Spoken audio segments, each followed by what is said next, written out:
52 में से 5 का चयन करना है। कितने टोटल तरीके हो जाएंगे? 52C5 हो जाएंगे। NS क्या है? प्रेजर समष्टि की संख्या है NS। इतने संख्या होंगी 5 पत्ते के सिलेक्ट करने के, ये हो सकते हैं। इवेंट क्या है? एनी। इवेंट की संख्या, घटना घटने की संख्या क्या हो सकती है? कह रहा है कि जो 5 पत्ते सिलेक्ट करने हो, इसमें से कम से कम 3 इक्के होना जरूरी है। 4C3 into 48C2। कैसे? अब आपको पता है कि 4 पत्ते, कह रहा है कि कम से कम 3 इक्के होने जरूरी हैं। ओके, तो टोटल 52 में से कितने इक्के होते हैं? 4 इक्के होते हैं। तो उन 4 में से इक्का जो सिलेक्ट करोगे, जो इक्का आपका 3 आएंगे, वो कहां से आएंगे? वो 4 इक्कों में से ही तो होंगे ना। तो 4 इक्कों में से 3 पत्ते आपको सिलेक्ट करने हैं, तो उसका तरीका हो जाएगा 4C3 इंटू, अब 4 में से 3 सिलेक्ट कर लिए, वो इक्के हो गए। कम से कम 3 इक्के होने चाहिए। ओके, अब बचे 2 और, क्योंकि 5 सिलेक्ट करने थे। तो वो जो बचे 2 होंगे, वो कहां से सिलेक्ट करोगे? वो तो 48 पत्तों में से सिलेक्ट करोगे। टोटल 52 है, 52 में फिर 4 तो इक्के हैं। ओके, अब तो इक्का लेना नहीं, इक्का केवल कम से कम 3 लेने थे, 3 ले लिए। ओके, कम से कम 3 ले लिए इक्के। तो बचे कितने? 48 पत्ते। 4 तो इक्के निकल गए ना, तो 48 बचे। 48 में से कोई 2 और ले लो। तो ये देखो, 3 इधर ले लिए, 2 इधर ले लिए, तो हो गए 5 पत्ते हो गए।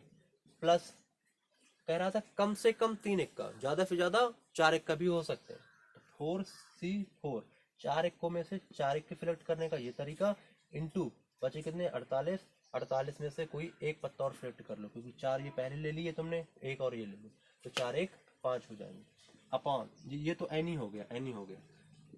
पीई बराबर फॉर्मूला लगाओ, क्योंकि आपको प्रायिकता निकालनी थी घटना घटित होने की, तो एनी अपॉन एनएस फॉर्मूला होता है 4C3 into 48C2 plus 4C4 into 48C1 upon NS. NS क्या है? 52C5। ये आपका फाइनल आंसर हो जाएगा। Okay,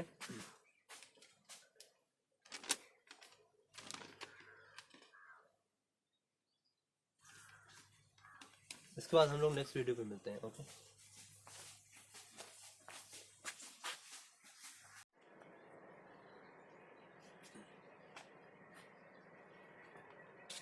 hello everyone.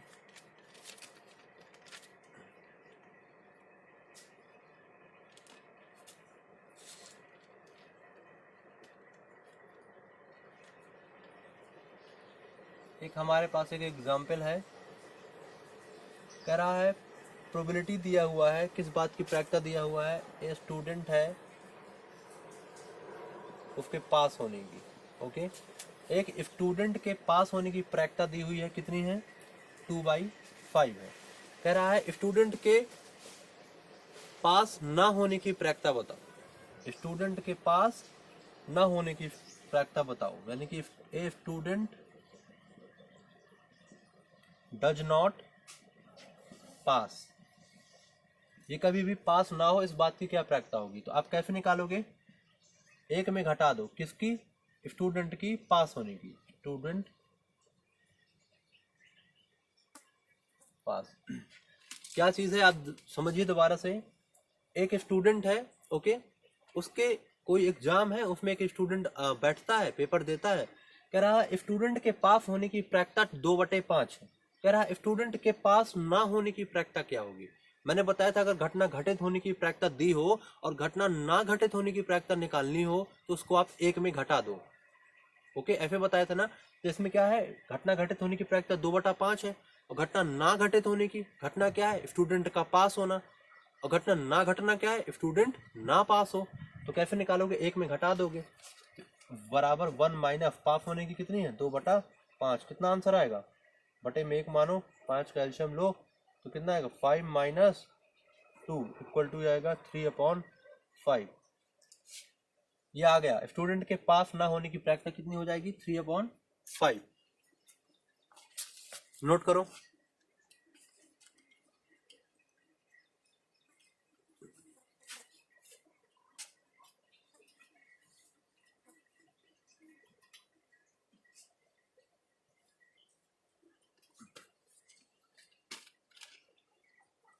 अब एक कॉन्सेप्ट है, इसको ध्यान से समझना। कह रहा है let A and B any two event, अगर ए एंड बी कोई भी दो घटनाएं हो, ओके, तो इनके बारे में बताया गया है दो रिजल्ट, एक अगर ए यूनियन बी लिखा हो और दूसरा अगर ए इंटरसेक्शन बी लिखा हो। तो इसका क्या मतलब है? कह रहा है ए और बी कोई भी दो घटनाएं अगर घटित हो रही हैं, तो अगर ए यूनियन बी है तो उसका ये मतलब होगा कि एटलीस्ट, क्या मतलब होगा? एटलीस्ट वन ऑफ ए और बी, मतलब कम से कम ए होगा या बी होगा। मैं हिंदी में लिख दूं, कम से कम ए या बी, इसको कह दोगे एटलीस्ट वन ऑफ ए और बी, कम से कम ए या बी में से कोई एक रहेगा। ए इंटरसेक्शन बी का क्या मतलब होगा? ए इंटरसेक्शन बी का मतलब होगा ए and be occur simultaneously. Simultaneously का मतलब क्या होता है कि ए और बी दोनों में कॉमन होगा, ओके, एक साथ घटना ये घटित होंगी, ओके, ध्यान से समझिएगा। ए और बी में जो कॉमन होगा, साइमल्टेनियसली का मतलब होता है एक साथ जो कॉमन निकल के आए, वो इंटरसेक्शन भी होगा। और इन दोनों में एटलीस्ट वन ऑफ ए और बी का मतलब होता है कि अगर कोई ए इवेंट दिया है, बी इवेंट दिया है, तो उन दोनों में से कोई एक, कम से कम एक तो रहेगी, दोनों भी हो सकती है लेकिन एक तो रहेगी ही रहेगी, ओके। इस पर हम कुछ सवाल करेंगे। हमारे पास एक एग्जाम्पल है, कह रहा है ए डाइस, एक पासा है, इज थ्रोन, फेंका गया है, उछाला गया है, गिवन टू इवेंट, जिसके दो घटनाएं होती हैं, ए एंड बी। कह रहा है A comes prime number and B comes even number. ध्यान से समझिएगा, अभी तक हमने सवाल एक ही घटना पर करे थे, अब यहाँ पर हमारी दो दो घटनाएं आ रही हैं, ओके। तो उन सवालों को कैसे करेंगे, ध्यान से समझिएगा। ए डाइस इज थ्रोन, एक पासा फेंका गया है, ये हमारा प्रयोग हो गया। गिवन टू इवेंट, ये इसमें दो इवेंट हमारी निकल के आती है, उसमें से एक का नाम मैंने ए दिया, दूसरे का नाम बी दिया। ए इवेंट जो एक घटना घटित हो रही है वो क्या है? कह रहा है प्राइम नंबर। अब बताओ, पासे को जब फेंकोगे तो प्राइम नंबर मतलब होता है अभाज्य संख्याएं, तो अभाज्य संख्याएं क्या आएंगी? 2, 3, 5। और जो दूसरी घटना है उसमें क्या क्या आ रहा है? Even number. इवन का मतलब हो गया सम संख्या। ये दो घटनाएं हमको मिल गई, ओके। कह रहा है फाइंड। फाइंड मतलब बताओ, निकालो। क्या निकालो? फर्स्ट ऑप्शन पूछा है पीबी निकालो, पीबी। प्रोबेबिलिटी ऑफ बी मतलब बी के घटना घटित होने की प्रायिकता बताओ कितनी होगी। आप समझ रहे हो ना, पीबी का मतलब क्या हुआ? पीबी का मतलब हो गया आपको निकालना है एनबी अपॉन एनएस। मैंने बताया था इधर जो होगा वहां वही इधर होगा, तो एनबी अपॉन एनएस। एनबी कितना है? एनबी का वैल्यू बी इक्वल टू 4, 6 है, तो एनबी निकल के आएगा 3। और एनएस कितना निकल के आएगा? आप एक पासा था, पासा को आपने फेंका था, तो पासा में सैंपल स्पेस क्या आएगा? 1, 2 ऐसे लेकर के 6 तक आएगा। यहाँ पे एनएस का वैल्यू क्या आएगा? 6। तो एनएस क्या हो जाएगा? 6। एनबी क्या हो जाएगा? 3। 3/6 यानी कि 1/2। पहले का आंसर आ गया 1/2। दूसरा क्या पूछ रहा था? कह रहा P intersection B, P A intersection B बताओ। कह रहा है ए इंटरसेक्शन बी के घटना घटित होने की प्रायिकता बताओ। कैसे निकालोगे? तो सबसे पहले तो आपको ए इंटरसेक्शन बी निकालना पड़ेगा। ए दिया है 2, 3, 5, बी दिया है 2, 4, 6। ए और बी में इंटरसेक्शन देखो क्या निकल के आ रहा है। ए इंटरसेक्शन बी क्या निकल के आएगा? दो बार कॉमन है ना इनमें, तो 2 लिख दो, बाकी तो कुछ आएगा नहीं। तो N of A intersection B कितना निकल के आ जाएगा? 1, क्योंकि इसमें एक ही एलिमेंट है तो 1 हो जाएगा। तो और एनएस तो सबको पता है कि पासा फेंका गया था, उसमें से ये दो आउटपुट आए थे, तो मेन इवेंट जो सैंपल स्पेस हो जाएगी वो तो यही हो जाएगी। एनएस का वैल्यू 6 हो जाएगा। तो probability of A intersection B क्या हो जाएगा? N of A intersection B upon n S. N of A intersection B क्या निकल के आया यहाँ पे? 1 अपॉन एनएस क्या है? 6, 1/6। इसका आंसर क्या हो गया? 1/6, ओके।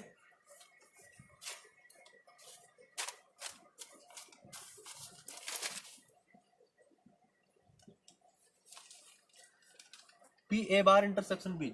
एक हमारा इसी में तीसरा क्वेश्चन है, पूछा है P A bar intersection B. मैं बोल रहा हूँ सवाल नोट कर लिया करो, ओके। जो मैं सवाल पहले बोल देता हूँ, मैं सवाल यहाँ पे लिख नहीं रहा हूँ, बोल देता हूँ। मैं उस सवाल के मेन हिस्से लिख देता हूँ यहाँ पे, okay. P A bar intersection B, कह रहा है प्रोबेबिलिटी, आपको प्रायिकता बतानी है। किस चीज की प्रायिकता बतानी है? ए बार इंटरसेक्शन बी के घटना घटित होने की। पहले सबसे पहले क्या निकालोगे? ए बार इंटरसेक्शन बी निकालो। तो अब देखो ए दिया है तो इस ए बार निकाल लो। ए बार कैसे निकालोगे? टू जो सैंपल स्पेस होगी, सैंपल स्पेस में से ए को घटा दोगे तो ए बार निकल आएगा। तो ए बार निकल आएगा सैंपल स्पेस माइनस ए। तो सैंपल स्पेस क्या दिया हुआ है? 1 2 3 4 5 6 और माइनस ए। ए क्या है? 2 3 5। 2 3 5 को घटा दो तो क्या बचेगा? 1 4 6। ये क्या निकल के आया? ए बार। ए बार निकल के आया 1 4 6। और ए बार का इंटरसेक्शन लेना है किसके साथ? बी के साथ। बी क्या है? 2 4 6।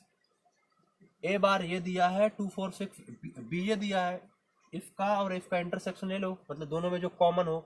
4 6 इसमें है, 4 6 इसमें है, तो 4,6 निकल के आएगा। ये क्या निकल के आएगा? ये निकल के आएगा n of A bar intersection B. N S आपको पता ही है 6 है। तो फॉर्मूला, इसका फॉर्मूला क्या हो जाएगा? P of A bar intersection B equal to n of A bar intersection B upon N S. ये फॉर्मूला हो जाएगा। N of A bar intersection B कितना आया? 2।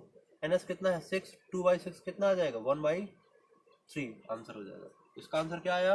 1/3। आप देख रहे हो हम जितने भी प्रोबेबिलिटी निकाल रहे हो सब का आंसर एक से छोटा ही आ रहा है।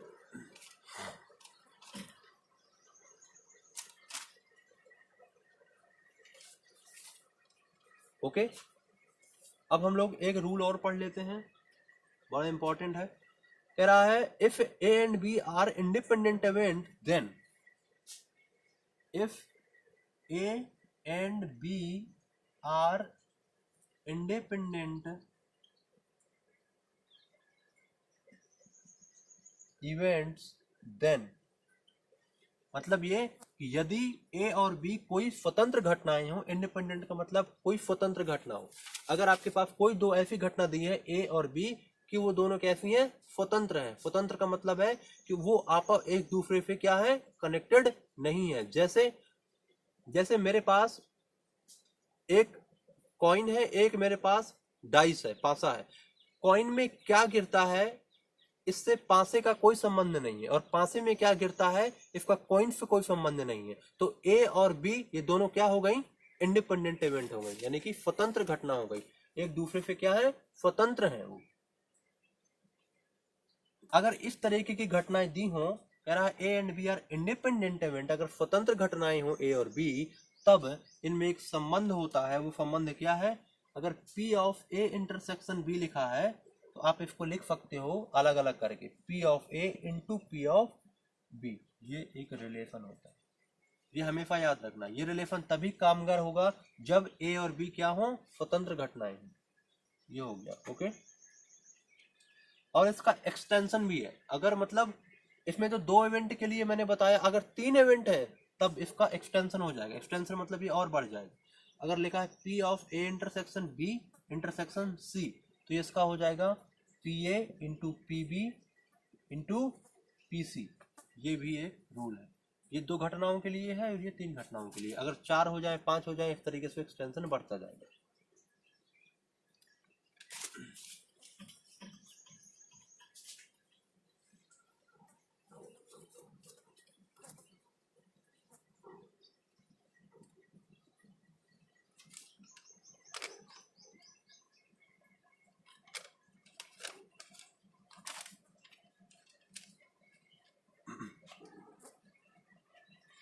कह रहा है आपके पास कोई 2 इवेंट है, कोई 2 घटना है, उसमें से जो एक घटना ए है वो कह रहा है कॉइन शो, क्या शो करता है? हेड। मतलब कॉइन में क्या आता है? हेड आता है। और जो दूसरी घटना बी है उसमें क्या है? डाइस। जो डाइस है, जो पासा है, वो शो करता है। शो मतलब दिखाता है। क्या क्या मिलता है उसमें? Number greater than 4। ये आपकी ए और बी 2 घटना घटित हो गई। ओके, कह रहा है P of A intersection B निकालो। कैसे निकालोगे बताओ? आपके पास कोई ए घटना दी हुई है, कोई बी घटना दी हुई है। आपको निकालना है ए इंटरसेक्शन बी, यानी उन दोनों घटनाओं के इंटरसेक्शन, मतलब समझ रहे हो ना। ओवरनिफ्ट की प्रायिकता निकालनी है, कैसे निकालोगे? अब ए को लिखो कॉइन्स ऑफ हेड, हेड आता है ना इसमें, तो हेड लिख लो। अब बी क्या लिखो? डाइस ग्रेटर देन 4, 4 से बड़ा आता है, मतलब कह रहा है ना ग्रेटर देन 4, 4 से बड़ा है, 5 आ सकता है तो 6 आ सकता है। ओके, अब मुझे बताओ,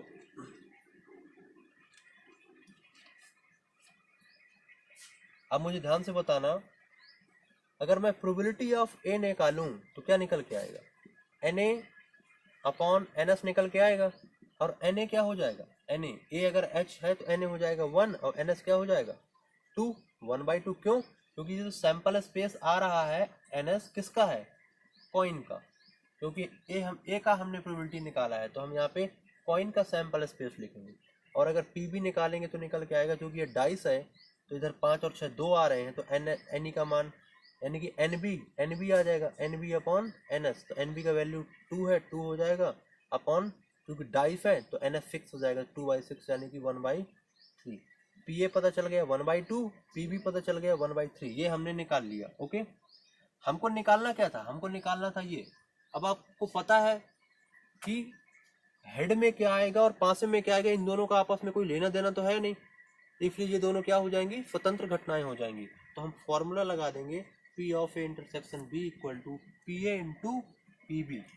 अब पी ए का वैल्यू हमने निकाला है 1/2 और पी बी निकाला है हमने 2/6, ये 1/3 आ जाएगा। ओके, 1/2 इंटू 1/3 का निकल जाएगा 1/6, 1/6 पी ए इंटरसेक्शन बी का मान 1/6 आ गया आंसर।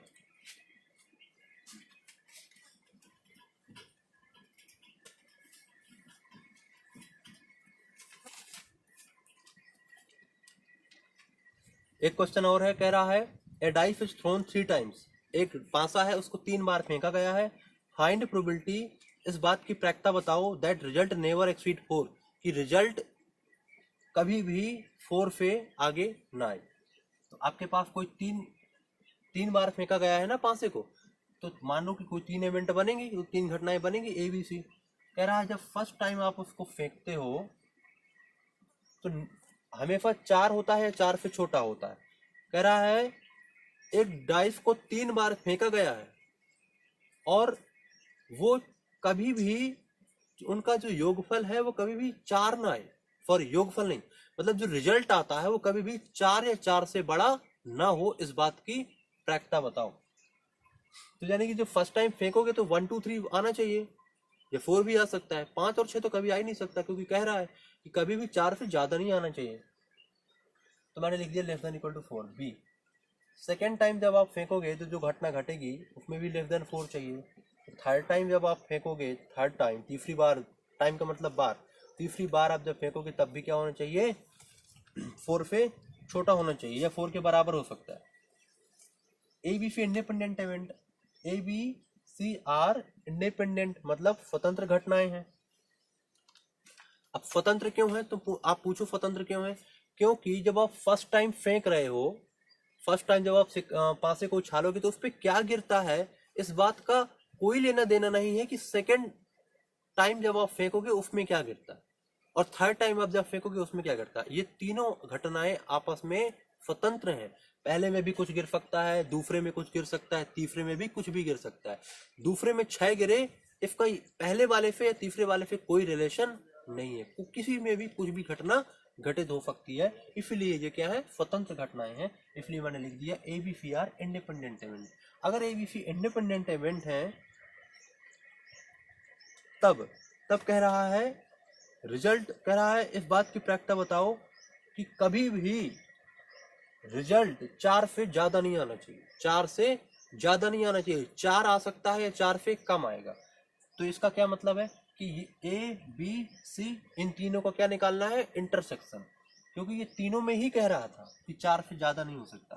तो A intersection B intersection C, इनका क्या निकालना है? प्रायिकता निकालनी है। पी लगा दिया बराबर, सूत्र होता है P A into P B.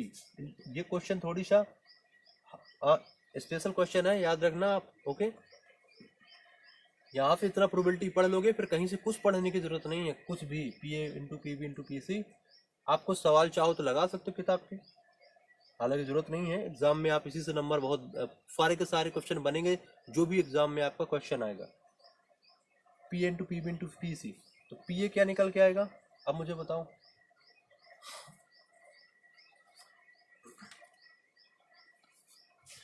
कह रहा है 4 हो या 4 से छोटा हो, तो इसमें क्या निकल के आ सकता है, 1 हो सकता है, 2 हो सकता है, 3 हो सकता है या 4 हो सकता है। इसी तरीके से 1 2 3 4, इसमें भी 1 2 3 4। तो एन क्या निकल के आया इधर 4, एनएस क्या निकल के आया 6। क्यों? क्योंकि डाइस को फेंका तो 6 आउटपुट आएंगे, उसमें से केवल 4 ही चाहिए जो 4 से छोटे हों। तो यानी कि एन 4 है, एनएस 6 है, तो एन बटा एनएस लगाओ तो 4/6 आएगा। तो इसका मान क्या आएगा 4/6। ये भी क्या आएगा 4/6, ये भी क्या आएगा 4/6। इनको कैलकुलेट कर लो, 4 चौको 16 चौको 4 चौको 16 बोल चौको 64 216, इसको हल कर लेना, जो आएगा आंसर हो जाएगा। ओके,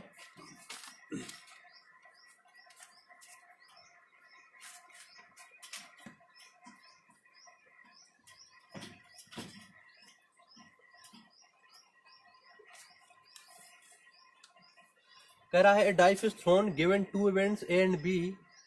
कह रहा है एक पासा है, इसको फेंका जाता है। ओके, कह रहा है उसमें फिर 2 घटना घटित होती है। एक घटना ए है, वो क्या है, कह रहा है सम संख्या कम, सम संख्या आती है। ओके, दूसरी घटना है वो क्या कह रहा है, प्राइम अभाज्य संख्या आती है। Okay, A dice is throne, एक पासे को उछाला जाता है, गिवन 2 इवेंट्स, 2 घटनाएं दी हुई हैं। ओके, कह रहा है बताइए कि ये 2 घटनाएं जो ए और बी हैं, क्या ये दोनों घटनाएं आपस में इंडिपेंडेंट है, मतलब स्वतंत्र है या नहीं है, ये आपको चेक करना है। तो कोई भी 2 इवेंट, कोई भी 2 घटना स्वतंत्र कब होती हैं, जब उनका intersection P A into P B हो जाए।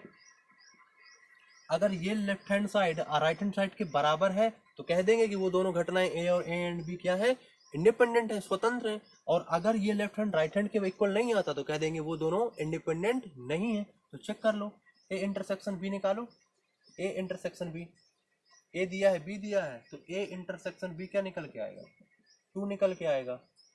तो N of A intersection B क्या निकल के आएगा 1 निकल के आएगा। और एन एस आपको क्या होगा, अब चूंकि एक पासा को फेंका गया था तो एन एस क्या निकल के आएगा 6, और एस क्या हो जाएगा 1 2 3 4 5 6 हो जाएगा। तो अब इसका फॉर्मूला लगा दो, N of A intersection B upon N S. इसी तरीके से इसमें लगा दो N A upon N S into N B upon N S. तो एन बी क्या है N B upon N S. N A intersection भी क्या निकल के आया 1, एन एस क्या है 6 equal to N A upon N S. N A मतलब क्या है, ए में ए जो घटना घटित हो रही है उसमें कितनी संख्याएं हैं 3 है, 3 अपॉन 6। क्योंकि इस ए में जो भी घटित हुआ है वो कहाँ से घटित हुआ है, वो पासे में से आया। अब पासे में से आया है, इसका मतलब है पासे का जो सैंपल स्पेस होता है वो कितना होता है 1 2 3 4 5 6 होता है। तो एन एस क्या हो जाएगा 6 हो जाएगा, इंटू इसमें भी क्या हो जाएगा एन बी क्या है, एन बी भी 3 है अपॉन 6। तो कितना आएगा 3 2 जा 6, 3 2 जा 6, ये 1/6 इक्वल टू ये कितना है 1/4। ये कभी बराबर नहीं हो सकते। क्या ये कभी बराबर हो सकते हैं, नहीं हो सकते। अगर ये बराबर नहीं है इसका क्या मतलब हो जाएगा, जो ए और बी इवेंट दिए थे वो इंडिपेंडेंट नहीं है। Okay, answer event A and B are not independent, वो स्वतंत्र घटनाएं नहीं।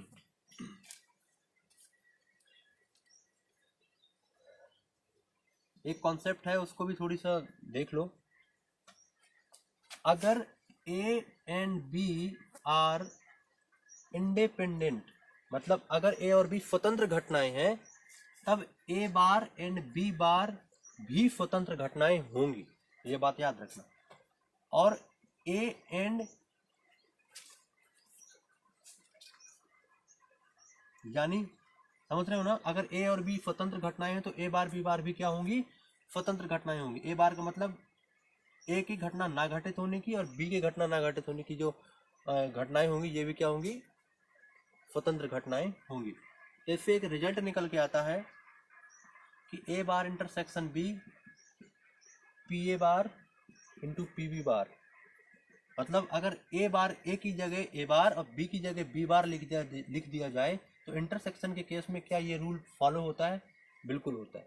ओके, ये भी क्या है, ये नियम है, ये ट्रू है, ये लगा सकते हो आप। और अगर P of A intersection B bar लिखा है तब भी आप लगा सकते हो P A into P B bar. यहाँ पे ए में बार नहीं है, इधर भी ए में बार नहीं है। और ये रूल तो आपको पता है general, P A intersection B बराबर P A into P B. ये कब होता है? जब ए और बी स्वतंत्र घटनाएं हो तो ये हो जाता है। और जब ए बार एंड बी बार भी स्वतंत्र घटनाएं हो, और ये होता है, अगर ए एंड बी स्वतंत्र घटना है तो ए बार और बी बार भी क्या होंगी? स्वतंत्र घटना ही होंगी। तो ए और बी में जो स्वतंत्र घटना का नियम लगता है ना, ये वाला, वही नियम में भी नियम लग जाता है। देखो ये लग गया, समझ आया?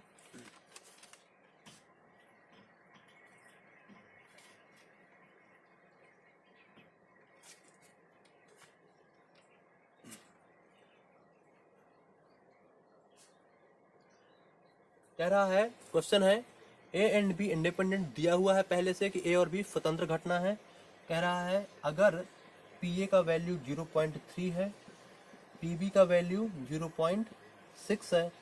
कह रहा है P A bar intersection B निकालो, इसका वैल्यू निकालना है। कैसे निकालोगे बताओ? सबसे पहले आपको क्या करना है कि आपको पी ए बार निकालना पड़ेगा। तो पी ए बार निकालो 1 माइनस पी ए से। तो 1 माइनस पी ए कितना है? 0.3। ये कितना निकल के आएगा? 0.7। आपका पी ए बार का वैल्यू क्या निकल के आया? 0.7। ओके,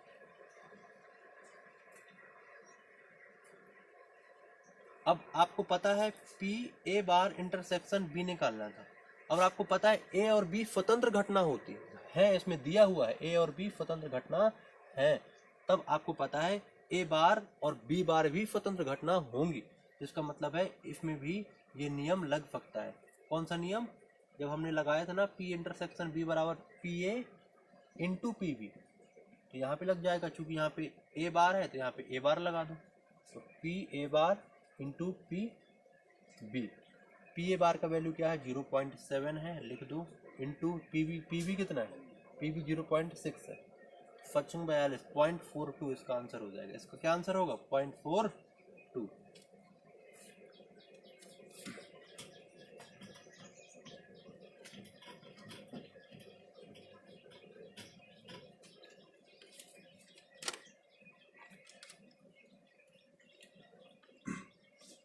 कुछ 2-3 क्वेश्चन और कराऊंगा मैं, 4 क्वेश्चन बहुत इंपॉर्टेंट है, याद रखना।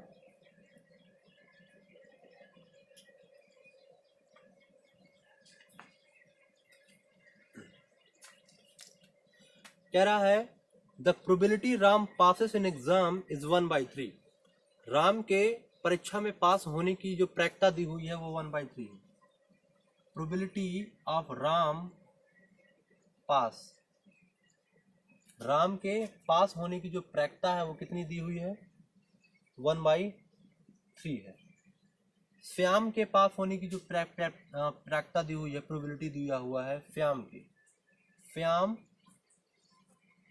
पास कितना दिया हुआ है? 4/7।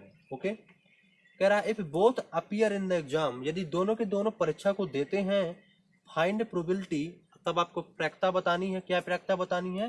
पहला सवाल है, पहला क्वेश्चन है बोथ ऑफ देम पास, मतलब कोई परीक्षा है उसमें फिर राम के परीक्षा में पास होने की जो प्रायिकता है वो 1/3 है और श्याम के परीक्षा में पास होने की जो प्रायिकता है वो 4/7 है।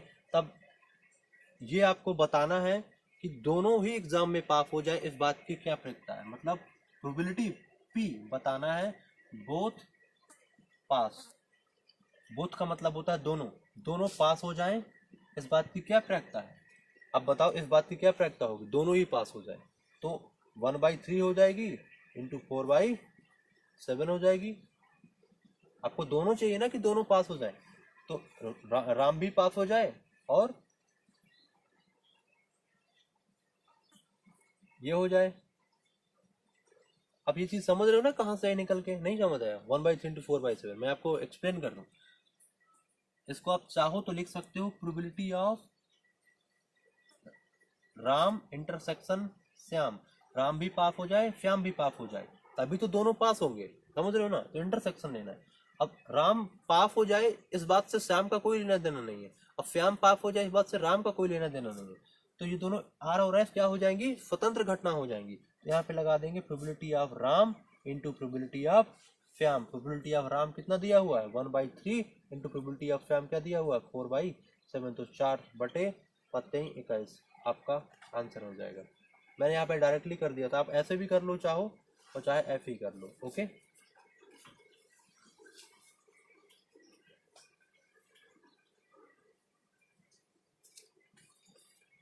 इसी में दूसरा सवाल दिया हुआ है, कह रहा है exactly one of them pass, इनमें से एग्जैक्टली वन ऑफ देम, उनमें से एग्जैक्टली एक ही पास हो, मतलब दोनों पास ना हो, एक ही पास होना है। तो probability of A bar intersection B, ऐसे कह दो या फिर सीधा सीधा ऐसे लिख दो अगर आपको इसमें ना लिखना हो। प्रोबेबिलिटी ऑफ केवल एक पास हो, केवल एक पास हो, इस बात की क्या प्रायिकता है, तो अब बताओ मुझे क्या प्रायिकता होगी। एक कब पास होगा 1/3, अगर राम पास हो जाए तो मतलब क्या है श्याम फेल हो जाए, तो राम के पास होने की और श्याम के फेल होने की साथ में। अब श्याम के पास होने की है ये, तो श्याम के फेल होने की क्या हो जाएगी 1 - 4/7, एक में घटा दो, प्लस एक बात हो गया राम पास हो गया श्याम इधर फेल हो गया।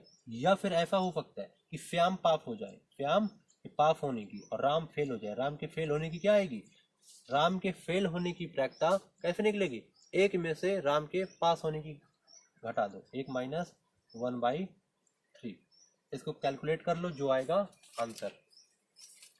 तीसरा है, तीसरा कह रहा है at least one of them pass. At least मतलब होता है कि आपको प्रायिकता बतानी है किस चीज की, कम से कम एक पास हो जाए, कम से कम एक पास हो जाए, दोनों भी पास हो सकते हैं। तो कम से कम एक पास हो जाएगा मतलब क्या हो जाएगा, अब ये किस चीज की निकली थी, ये एग्जैक्टली वन ऑफ देम निकली थी, मतलब केवल एक ही पास हो। अब इसमें एटलीस्ट का केस नहीं है, एटलीस्ट का मतलब होता है कि कम से कम एक तो पास ही हो, दो भी पास हो सकते हैं। अब यहाँ पर केवल एक पास हो जाता है क्योंकि इसमें एग्जैक्टली बोला था केवल एक, यहाँ पे क्या बोला है कम से कम एक, दोनों में अंतर है। कम से कम एक का मतलब है दोनों भी पास हो सकते हैं, तो यानी कि इसमें से आप एक चीज और ऐड कर दो कि दोनों पास हो जाए। तो इसका जो भी आंसर आएगा, ओके, जो भी आंसर आएगा उसमें से क्या ऐड कर देना, मतलब यहाँ पे आप लिखना 1/3 1 - 4/7 प्लस 4/7 1 - 1/3 प्लस दोनों के पास होने की, क्योंकि कम से कम बोला है तो ज़्यादा से ज़्यादा दोनों भी पास हो सकते हैं, दोनों के पास होने की क्या आएगी 1/3 इंटू 4/7, जिसको कैलकुलेट कर लेना जो आएगा answer.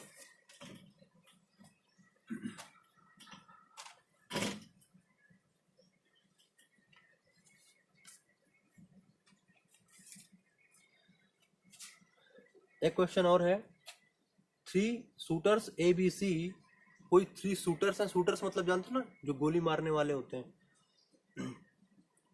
Probability of hitting a target 1/5 2/3 2/7, हमारे पास कोई 3 शूटर हैं ABC नाम दे दिया, शूटर्स मतलब जो गन से गोली को चलाते हैं।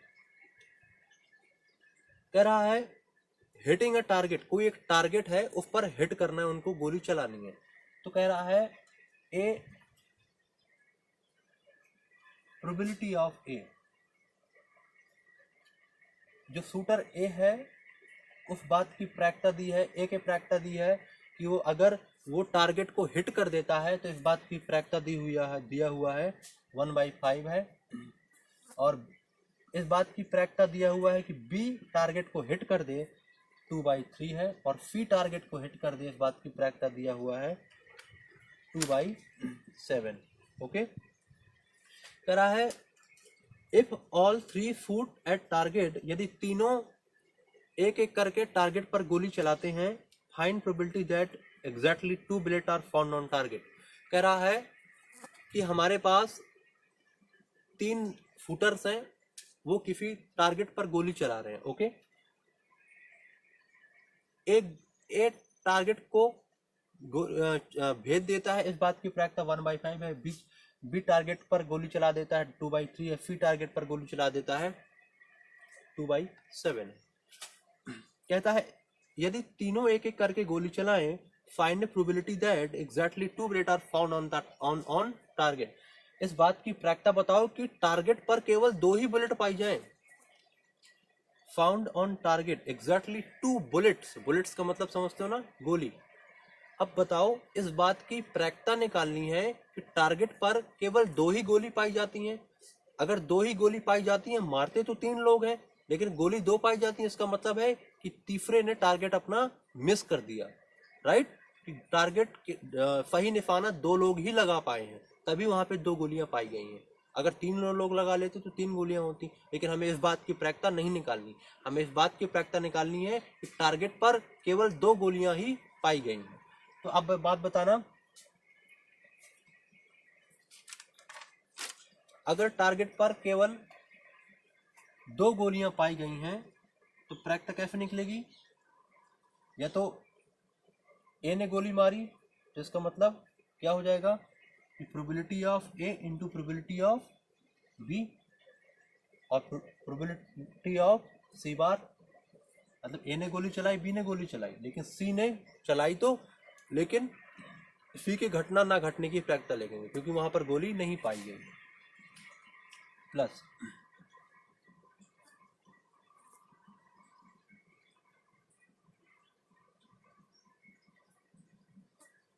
P B P C into P A bar plus P B bar into P C into P A. इन तीनों का वैल्यू निकाल लो, यहाँ पे रख देना, सबको जोड़ देना, जो आएगा answer. P A bar P B bar निकाल लेना। पी ए बार जब निकालोगे तो कैसे निकालोगे? 1 - 1/5, यहाँ पे निकलेगा पी ए बार। इसी तरीके से यहाँ पे पी बी बार निकालना, 1 में घटा करके निकाल देना, यहाँ से पी सी बार निकालना, यहाँ पे रख देना, P A P B C दिया ही है वो रख देना, जो आएगा आंसर हो जाएगा। ओके,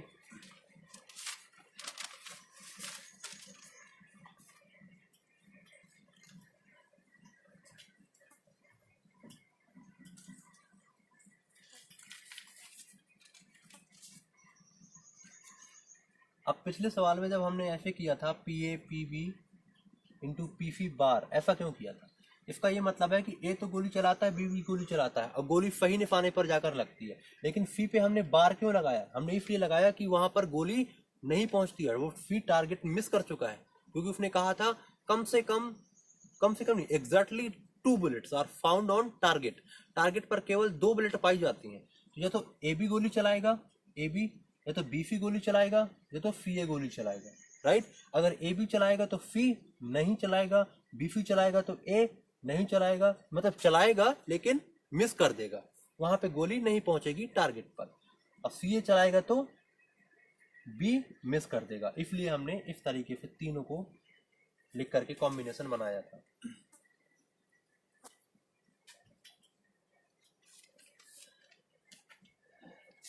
कह रहा है एक प्रॉब्लम है, एक समस्या है, उसको 4 लोग हल करते हैं। ओके, तो चारों लोगों द्वारा समस्या को हल करने की जो प्रायिकता दिया हुआ है वो कुछ इस तरीके से दिया हुआ है। एक समस्या को 4 लोग हल करते हैं, पहला व्यक्ति समस्या को हल कर लेता है, इस बात की प्रायिकता दिया हुआ है 1/2। दूसरा व्यक्ति बी, मान लो मैंने उसका नाम बी दे दिया, वो समस्या को हल कर लेता है, इस बात की प्रायिकता दिया हुआ है 1/3। इसी तरीके से 1/4 और 1/5 दिया हुआ है। कह रहा है इफ ऑल ऑफ देम, यदि उनमें से सभी ट्राई द प्रॉब्लम को सॉल्व करने की कोशिश करें, फाइंड प्रोबेबिलिटी, तब इस बात की प्रायिकता बताओ दैट प्रॉब्लम इज सॉल्व, वो जो समस्या है, वो जो प्रॉब्लम है वो सॉल्व कर दी गई है। तो आप मुझे एक बात बताओ, एक प्रॉब्लम है, एक समस्या है, ओके, उसको 4 लोग हल करते हैं, मैंने उनका नाम दे दिया ए बी सी डी। पहला व्यक्ति प्रॉब्लम को हल कर देता है, इस बात की प्रायिकता ये है, दूसरा कर देता है इस बात की ये है, तीसरा कर देता है, चौथा कर देता है, इन सब की प्रायिकताएं दी हुई है। ओके, कह रहा है इस बात की प्रायिकता बताओ कि प्रॉब्लम सॉल्व कर दी जाती है। प्रायिकता बताओ कि प्रॉब्लम समस्या है वो क्या है, सॉल्व कर दी जाती है। इस बात की क्या प्रायिकता निकलेगी, प्रॉब्लम सॉल्व हो जाती है, इस बात की प्रायिकता निकालनी है। तो प्रॉब्लम ना सॉल्व हो इस बात की प्रायिकता निकाल लो पहले और उसको एक में घटा दो, यानी कि 1 माइनस नॉट सॉल्व, मतलब नहीं हल हुई, प्रॉब्लम हल ही ना हो, उसको इस बात की प्रायिकता निकालो कि प्रॉब्लम हल ही नहीं हुई है, और उस जो हल नहीं हुई है प्रॉब्लम उसको एक में घटा दो, तो क्या निकल के आएगा कि प्रॉब्लम सॉल्व हो चुकी है। आप उल्टा कर रहे हो, उल्टा अप्रोच कर रहे हो। आपको निकालना था प्रॉब्लम सॉल्व होने की प्रायिकता। ओके, तो आप कैसे निकाल रहे हो, एक में घटा दो प्रॉब्लम ना सॉल्व होने की प्रायिकता। ना सॉल्व होने की प्रायिकता कैसे निकालोगे, P of A bar intersection B bar intersection C bar intersection D bar, ये फॉर्मूला लगा दो। यानी कि ए ने भी सॉल्व नहीं किया, बी ने भी सॉल्व नहीं किया, सी ने भी सॉल्व नहीं किया, डी ने भी सॉल्व नहीं किया। अब इन चारों ने सॉल्व नहीं किया प्रॉब्लम को, तो हमने सबका इंटरसेक्शन ले लिया। अब जब कोई भी व्यक्ति प्रॉब्लम को सॉल्व नहीं कर पाएगा तो यहाँ से निकाल लो 1 माइनस, अब चूंकि ए बी सी डी चारों की चारों इंडिपेंडेंट घटनाएं हैं, स्वतंत्र घटनाएं हैं, क्योंकि अगर ए प्रॉब्लम को सॉल्व नहीं कर पाता है इससे बी का कोई लेना देना नहीं है, बी सॉल्व नहीं कर पाता इससे सी का कोई लेना देना नहीं है, ए बी सी डी आपस में चारों का कोई किसी से कोई लेना देना नहीं है कि कोई प्रॉब्लम सॉल्व नहीं कर पाता है।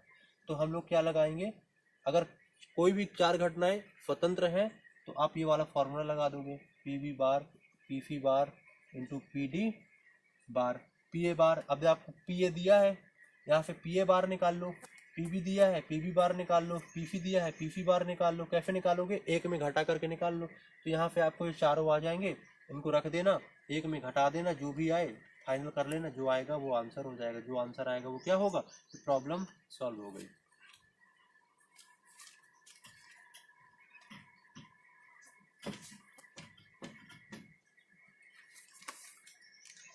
Given probability of passing in math 0.5, physics in 0.3 and chemistry in 0.7, find probability of passing at least one of subject।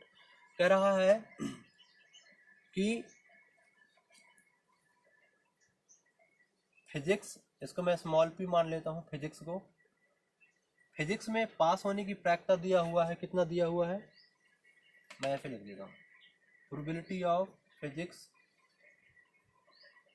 Pass, physics में पास होने की प्रोबेबिलिटी क्या दिया हुआ है, फिजिक्स को पी से, मैथ को एम से, केमिस्ट्री को मैं सी से लिखूंगा। यहाँ पे क्या दिया हुआ है, फिजिक्स में पास होने की 0.3 है, प्रोबेबिलिटी प्रायिकता दिया हुआ है किसमें, मैथ में पास होने की, क्या दिया हुआ है 0.7, और प्रायिकता दिया हुआ है, प्रोबेबिलिटी दिया हुआ है केमिस्ट्री में पास होने की, वो क्या दिया हुआ है 0.5।